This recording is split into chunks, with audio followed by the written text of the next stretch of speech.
Emerging in the fertile river valleys of the 15th century Punjab, the Sikhs are a people who, time and again, have had to chart a course through history at the point of a sword. From the martyrdom of their gurus to their subjugation under the authority of the Mughal Empire, the followers of the Guru Granth Sahib have never been shy to demonstrate how their compassion and belief in the equality of all peoples does not make them meek.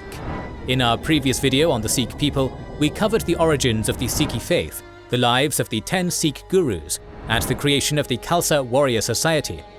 In this video, we will explore the century after the Khalsa succeeded the guruship as the leaders of the Sikh people. In doing so, we will watch the warrior heritage of the Sikhs reach its consummation as they defeat some of the greatest conquerors in Afghan and Persian history, throw off the Mughal yoke once and for all, and create a grand empire for all Punjabi peoples of all faiths. Do you know why people on YouTube and Patreon support us financially? 2 new exclusive videos weekly and other perks, including early access to all videos, voting rights on the next videos and series, access to our private Discord and our schedule, and much more. More than 200 exclusive videos are available to our patrons and YouTube members, including the series on the Spanish War of Succession, Punic Wars, Pacific War, Iberian Reconquista, Russian Revolution and Civil War, North African and Italian campaigns of World War II, and much more. Join them via the links in the description or pinned comment, or by pressing the join button under the video. Most importantly, their kind support allows us to create 3 free videos per week without worrying and pay our team members competitive salaries. Thanks for supporting us.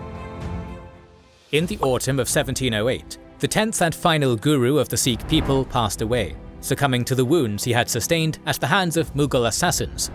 In his place, the elite order of initiated Sikh warriors he created, known as the Khalsa, succeeded the last guru as the political and military vanguard of the Sikh people. The leadership of the Khalsa fell upon a man named Banda Singh, a former Hindu hermit, who had been one of the last guru's most zealous followers. After the guru was assassinated, Banda Singh rallied the Khalsa, leading a furious warrior wave against the Mughals in the Punjab, seizing most of eastern Punjab and committing massacres against local Muslim populations as he went. At the zenith of his conquests, he controlled territory from the Shivalik Hills in the north to the Sutlej River in the south. Within these territories, Banda Singh established a new nation in the Punjab, the first Sikh state in history. Ultimately, the first Sikh nation was a short-lived one. Despite being a gifted military leader, Banda's primacy was never fully accepted among the Sikh community. Chief among his critics was Mata Sundari, the highly respected widow of Guru Gobind Singh. Mata Sundari opposed several of Banda's policies and categorically condemned the revenge-fueled lawlessness with which Banda conducted his conquests. When the imperial court attempted to make peace with the new Sikh republic by offering to reincorporate them into the empire under favourable terms, Mata Sundari urged Banda to accept, to prevent further bloodshed, but Banda refused. This drove Mata Sundari to formally excommunicate Banda, resulting in over 15,000 of his followers abandoning him. Deprived of much of his manpower, Banda Singh was unable to respond effectively when a massive Mughal army mustered in the imperial capital of Delhi in 1715 and launched an invasion into the Punjab. Despite putting up a valiantly hard-fought resistance at the Battle of Gurdas Nangal with a few of his remaining followers, he was captured by the mighty imperial host. Banda Singh was led back to Delhi and publicly executed, his Sikh nation was abolished, and the Punjab was reabsorbed into the Mughal Empire. The fall of the first Sikh state occurred during a highly tumultuous time in the Indian subcontinent. Despite the Mughal victory in the Punjab, their empire had begun to disintegrate. The reign of Emperor Aurangzeb had seen the Mughal Empire reach its territorial zenith, but left its vast armies diminished and its treasury depleted. Taking advantage of the central government's weakness, hereditary vassals across the empire severed their ties to the imperial capital of Delhi, with the Nawabs of Bengal becoming independent, and the Maratha Confederacy seizing the central plateaus of India. However, one region that the Mughals retained a tenuous hold on was the Sikh homeland of the Punjab. After the dissolution of Banda Singh's state in 1716, the Mughal governors of the Punjab launched a program of violent eradication upon the Sikhs. From the traditional Punjabi capital of Lahore, the provincial administration oversaw daily public executions and put a bounty on Sikh heads. Scattered and leaderless after Banda's death, many Khalsa Sikhs chose to escape persecution by shaving their beards and living as Shahajdari, uninitiated civilian Sikhs who were not part of the Khalsa and blended in with the Hindu and Muslim population. However, many others refused to submit, going into hiding in the rugged Shivalik mountains in the foothills of the mighty Himalayas. There they formed into small nomadic outlaw bands known as Jathas. Initially decentralized, the disparate Sikh Jathas were soon united by the intervention of Mata Sundari and placed under the authority of the Sabat Khalsa, a deliberative assembly of all initiated Sikhs, which convened biannually in the holy city of Amritsar. Twice a year, the Jathas emerged from their mountain hideouts, running the gauntlet of Muslim armies to bathe in the holy waters of the Golden Temple and convene the Sabat Khalsa. Newly unified under this assembly, the Jathadars evolved from a minor nuisance to a constant and inevitable threat to Mughal settlements in the Punjab. By 1733, Governor Zakaria Khan recognized the futility of trying to eradicate the Sikh Khalsa. In an effort to stop Jatha raids, he revoked all repressive measures issued against the Sikhs, offering to grant them land in southern Punjab and bestow their leader with the lordly title of Nawab. After convening in Amritsar to deliberate, the Sabat Khalsa accepted the governor's offer and elected a distinguished soldier named Kapur Singh to be their Nawab. Taking advantage of the reprieve in conflict, Kapur Singh reorganized the presently disorganized warrior society back under a loose central command. Under his direction, the many disparate Jathas were incorporated under two umbrella groups, the Taruna Dal, which consisted of young soldiers, and the Buddha Dal, which consisted of veteran soldiers. Collectively, the two groups became known as the Dal Khalsa, the Army of the Pure. Unfortunately, peace in the Punjab was shattered with the arrival of Nader Shah Afshar, one of the greatest conquerors in Persian history. After establishing the Afsharid dynasty and consolidating his rule over a mighty empire, which stretched from Georgia in the west to Afghanistan in the east, Nader Shah now set his sights on expanding his eastern border at the expense of the crumbling Mughal Empire. In 1739, the Persian king swept across the northern Punjab with a massive army. In Lahore, Zakaria Khan cut ties with the Mughals and threw in with the invaders. In Amritsar, the Sikh Khalsa withdrew from the mighty host's advance, retreating back into their mountain hideouts. After confirming the submission of the governor of the Punjab, Nader Shah marched on the Mughal capital of Delhi, plundering the city and massacring its population. Satisfied with this triumph, Nader Shah turned homewards, travelling back along the Himalayan foothills, heavily laden with slaves and loot. Here, the Dal Khalsa poured down from the mountains, plundering the Persians' slow and cumbersome baggage train with constant hit-and-run attacks, carrying off loot and freeing thousands of slaves. In 1747, Nader Shah was assassinated. In the wake of his death, his massive empire began to fray along its frontiers. In the east, a large breakaway state formed in modern-day Afghanistan, known as the Durrani Empire, led by one Ahmed Shah Abdali, a man remembered as one of the greatest military leaders of the 18th century, the father of the modern Afghan nation, and the greatest enemy of the Sikh people. Between 1747 and 1769, Ahmed Shah Abdali launched 9 invasions of the moribund Mughal Empire, each time pillaging his way through Punjab, and at times managing to establish overlordship over much of the region and occupy the capital of Lahore. Shortly after Shah Abdali's first invasion, the Sikhs convened in Amritsar for the annual meeting of the Sabat Khalsa, where they once again reorganized the fabric of the Khalsa army. In the wake of the first Afghan incursion, the number of Jatha regiments under the Buddha Dal and Taruma Dal had swelled to over 60. By decree of the Sabat Khalsa, these Jathas were consolidated down into 12 new groupings, known as missals, with 6 missals subdivided under the Buddha Dal, 5 under the Taruna Dal, and 1 belonging to neither. Each missal was led by a chieftain called a missaldar and acted largely autonomously. However, they all acknowledged the authority of one Jassa Singh Ahluwalia, a peerless warrior who had been elected to succeed the aging Nawab Kapur Singh as High Commander of the Dal Khalsa. During these tumultuous decades, the Punjab became perhaps the most war-torn battleground in Asia, contested by the ravenous Durrani Empire, the declining Mughal Empire, and even the ascendant Maratha Confederacy. As these titans clashed and left their scars on the land, the Dal Khalsa avoided pitched battles, letting the Afghans, Mughals and Marathas weaken one another before relentlessly harassing their battle-weary and loot-laden armies. The Sikhs' missals fought primarily as small bands of mounted riflemen, who were as deadly as they were fast, audaciously galloping up before a large column of enemy troops, discharging their muskets and galloping away into the wilderness before anyone could react. The Afghans were the Sikhs' primary targets, and any effort that Shah Abdali made to eradicate them were futile. The Misildars and their horsemen could melt into the mountains like spirits of nature, and trying to fight them was like slashing a sword through a clear pond.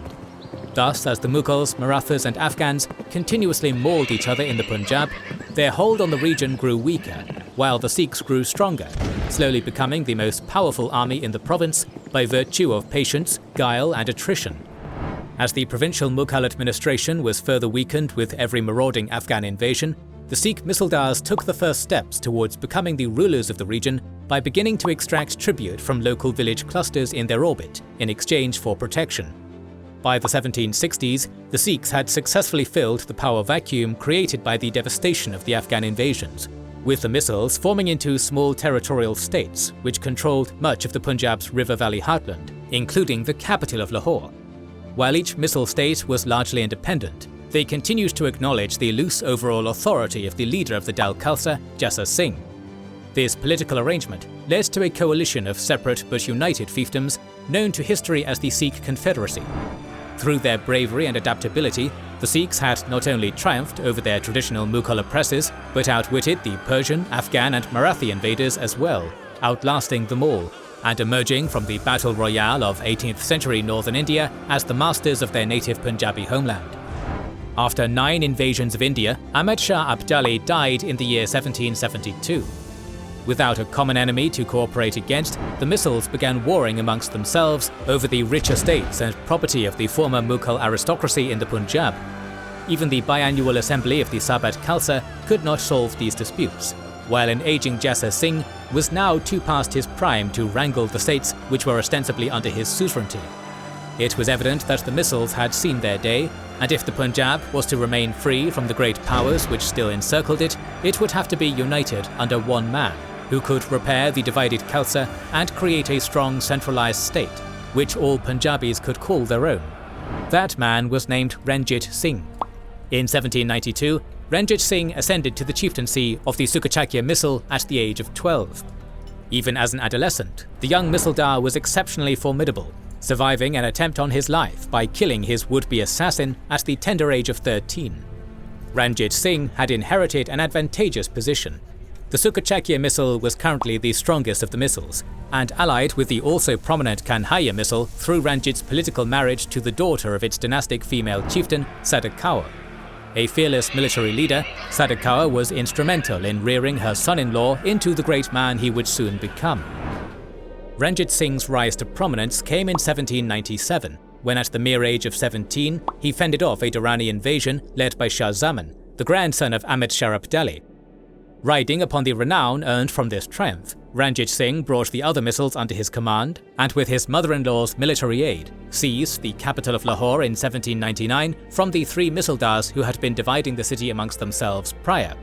Thus, at barely 18, Ranjit Singh had united the heart of the Punjab under his rule. In 1801, he declared himself the Maharaja of Punjab, and was invested in a formal ceremony which heralded the birth of a new nation, the Sikh Empire. Ranjit Singh passed the early tests of his reign with flying colours, checking the expansionist ambitions of the newly unified Nepalese kingdom of Gorkha in 1809, and opening official diplomatic relations with a certain British East India Company that same year. After seizing Bengal in 1757, the English had begun spreading their influence across the Indian subcontinent like a mould. By 1805, their colonial borders straddled the frontiers of the Sikh Empire. Ultimately, the two powers compromised with the 1809 Treaty of Amritsar, which recognized the Sutlej River as the general border between the British and Sikh domains. Recognizing the serious threat that the technologically superior Europeans represented, Ranjit Singh spent the first half of his reign focused on major military reforms. Fighting as small bands of mounted skirmishers was all well and good when waging a guerrilla war against invading empires. But the Sikhs were the empire now, and needed a modernized standing army in order to effectively hold their extensive domains. To that end, Ranjit Singh attracted experienced military officers from across Europe to his courts. Soldiers of many nationalities answered the call, including Greek, Spanish, Hungarian, English, Italian, and even French veterans of Napoleon Bonaparte's Grand Army. Knowing that the loyalty of these Western mercenaries was dubious, the Maharaja shrewdly made them sign contracts that would require them to marry a local woman, and grow out their beards like Sikhs. This policy of turning his European advisors into Punjabis was only partially successful, but it did result in the creation of one of the most disciplined and well-equipped fighting forces in Asia. Ranjit Singh's investments soon paid off on the battlefield. In 1823, the heavy artillery of the Sikh army blasted the Durrani Empire out of their final holdings in the Indian subcontinent as far as the Khyber Pass, and played an instrumental role in the Sikh conquest of Jammu and Kashmir. At the pinnacle of Ranjit Singh's conquests, the Sikh Empire had nearly doubled in size, controlling a 500,000 square kilometre dominion that included not just the entire Punjab, but its surrounding regions as well. The Sikh Empire was not just the bearer of a mighty military, but a sophisticated cosmopolitan culture. The Sikhs had always been a minority in the Punjab, and this remained the case even after they became the rulers of the land. At its height, the Sikhs themselves made up only around 10% of the population of the Sikh Empire, with the majority of the population being either Muslim or Hindu. A small smattering of mostly European Christians, and even a small Persian Jewish community, coloured the social landscape as well. True to the core doctrine of the Sikh faith, the Sikh Empire was a tolerant society, under whom peoples of all castes and religions were largely equal. Both Hindus and Muslims achieved high positions in the government and military, and were permitted to govern themselves according to their own customary religious laws. Ranjit Singh himself regularly visited the religious shrines of other faiths to pay his respects, and in so doing, delivered the message that his empire was not just a realm for Sikhs, but for all Punjabis, regardless of their background. Ranjit Singh's reign also coincided with an economic revival of the Punjab. After nearly a century as the battleground of empires, the land of 5 rivers was understandably desolate when the Maharaja took his throne. More than just a military leader, Ranjit Singh also put together a capable administration, which sought to repair the war-torn fabric of the land. Significant state funds were invested into agriculture, as both local landowners and the farmers who worked for them were given generous financial and legal incentives. An emphasis was also put on the revival of core industries in the Punjab's major cities, which became powerhouse producers of cotton, wool, silk, and metals. Moreover, the Maharaja's royal court granted patronage to numerous artisans, poets, and historians of all faiths and backgrounds. This resulted in a flourishing of literature, written both in the ancient Persian and Sanskrit languages, but the local Punjabi language as well. Perhaps the most enduring part of Ranjit Singh's cultural legacy was his renovation of the Sikhs' most holy Gurdwara in Amritsar, which he had rebuilt in marble and overlaid with gold leaf, putting the golden in Golden Temple. Unfortunately for the Punjab and its peoples, the Sikh Empire was a realm which was ultimately fated to burn brightly but briefly.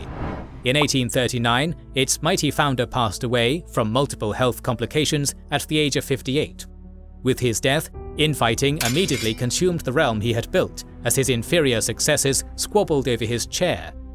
All the while, a certain British East India Company looked on, licking their chops with glee, as the final unconquered part of the Indian subcontinent exposed its weak underbelly to them. In our next episode on the history of the Sikh people, we will cover the fall of the Sikh Empire and the Sikhs under British rule. To make sure you don't miss that, please consider subscribing, liking, commenting, and sharing. It helps immensely. Recently, we've started releasing weekly Patreon and YouTube member exclusive content. Consider joining their ranks via the link in the description or button under the video to watch these weekly videos, learn about our schedule, get early access to our videos, access our private Discord, and much more. This is the Kings and Generals channel, and we will catch you on the next one.